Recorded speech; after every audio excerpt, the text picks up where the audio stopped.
Hay historias que no se cuentan en los libros, historias que viven en el silencio de una cocina vacía, en los ojos de un hombre que lo vio todo desmoronarse en una sola noche. Esta es la historia de Antonio Reyes, un hombre que a los 42 años no tenía nada, sin hogar, sin familia, sin esperanza. Pero también es la historia de lo que pasa cuando alguien decide no rendirse. Quédate hasta el final, porque lo que Antonio hizo con sus manos vacías y su corazón roto es algo que nunca olvidarás. Antonio nació en 1971 en un pequeño pueblo de Oaxaca, México. Era el tercero de 6 hijos. Su padre, campesino. Su madre, costurera. No tenían mucho, pero tenían lo que importa. Una mesa donde sentarse juntos y una fe que no se dobla ante ningún viento. A los 16 años conoció a Rosa. Era hija del panadero del pueblo. Tenía los ojos color miel y una risa que podías escuchar desde 2 calles. Se enamoró en silencio durante un año, hasta que su padre le dijo, si la quieres, ve y díselo. Los cobardes no merecen el amor que tienen enfrente. Antonio fue, temblando, con una flor marchita en la mano, y Rosa le dijo, tardaste mucho. Se casaron a los 20 años. Los primeros años no fueron fáciles. Antonio cargaba bloques de cemento bajo el sol de Oaxaca. Rosa cosía vestidos de noche mientras cuidaba a Miguelito, su primer hijo. Vivían en un cuarto prestado que olía a humedad y a tiempo viejo. Pero Antonio tenía un sueño dibujado en una servilleta. Una casa pequeña, con un árbol en el patio y una ventana grande para que Rosa viera el amanecer. Ahorraron 5 años. 5 años de tortillas con frijoles cuando podían haber comido algo más. Y en noviembre de 1997, Antonio puso la primera piedra con sus propias manos. Y lloró, no de tristeza, sino de ese tipo de alegría que duele, porque sabes que lo ganaste con sudor. Para 2003 la casa estaba terminada. Tenían 2 hijos, Miguelito, 11 años, y Lucía, 7. Antonio era maestro de obra. La vida por fin era buena. Era el 14 de septiembre de 2004. Hay fechas que se tatúan en el alma y no importa cuántos años pasen, siempre duelen igual. Esa tarde Rosa le pidió que llegara temprano. Habría caldo de res y una sorpresa. Pero Antonio llegó tarde. Cuando llegó a su calle, vio las llamas antes de ver la casa. El fuego había comenzado por un cortocircuito en la cocina. Los vecinos habían sacado a los niños. Rosa también había salido, pero volvió a entrar. Por los documentos, por el dinero del mes, por cosas que no valen nada comparadas con una vida. Rosa sobrevivió, pero con cicatrices que iban más allá de la piel. La casa, los ahorros, los recuerdos, la servilleta con el sueño dibujado, todo cenizas. Antonio se sentó en la banqueta frente a los escombros. No lloró esa noche, estaba vacío. Lo que vino después fue peor que el incendio. Antonio cayó, no de golpe, sino poco a poco, como cuando una pared se agrieta y un día colapsa sin avisar. Perdió su trabajo, empezó a beber.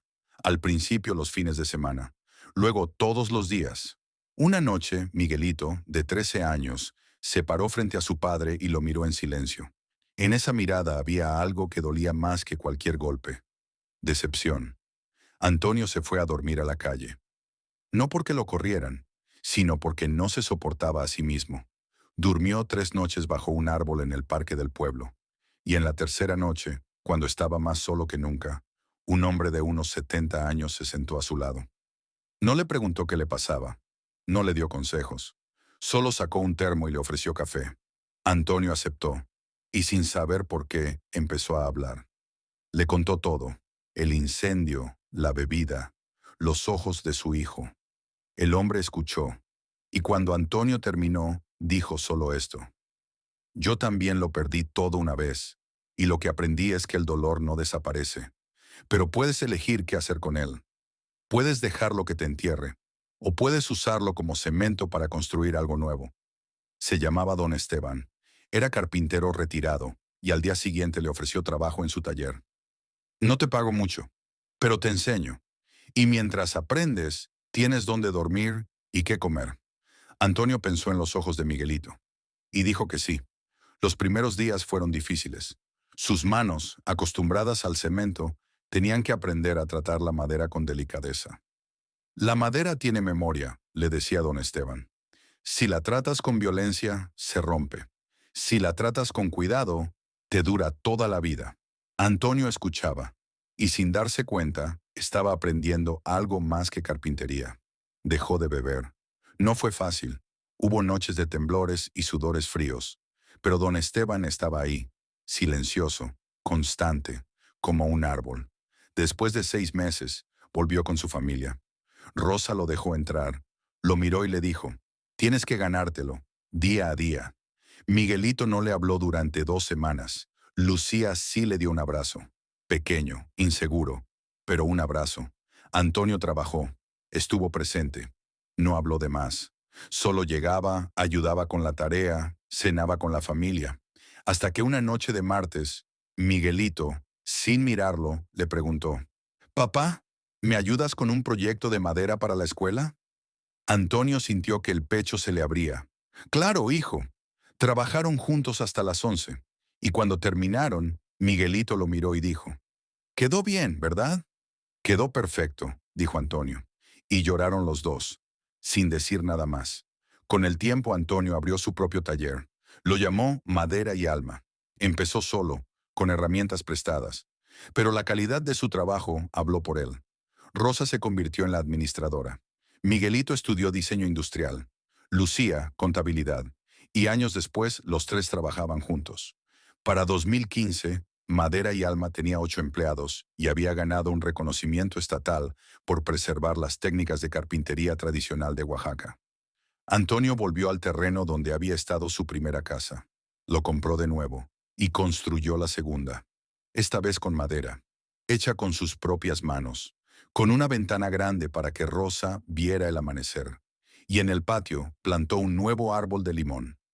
La historia de Antonio no es la de un hombre que tuvo suerte, es la de un hombre que eligió. Eligió levantarse cuando todo le decía que se quedara en el suelo. Eligió escuchar a un anciano en un parque cuando nadie más le hablaba. Eligió volver. No porque fuera fácil, sino porque amaba más de lo que sufría. Hoy Antonio tiene 60 años. Rosa y él toman café en esa ventana grande y ven salir el sol.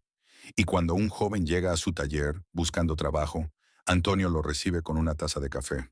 No le pregunta qué le pasó, solo escucha, porque aprendió que a veces eso es todo lo que alguien necesita. El dolor no desaparece, dice Antonio, pero puedes elegir qué hacer con él. Puedes dejarlo que te entierre, o puedes usarlo como cemento para construir algo nuevo. Gracias por quedarte hasta el final. Si esta historia tocó tu corazón, compártela con alguien que la necesite hoy. Nos vemos en el próximo video.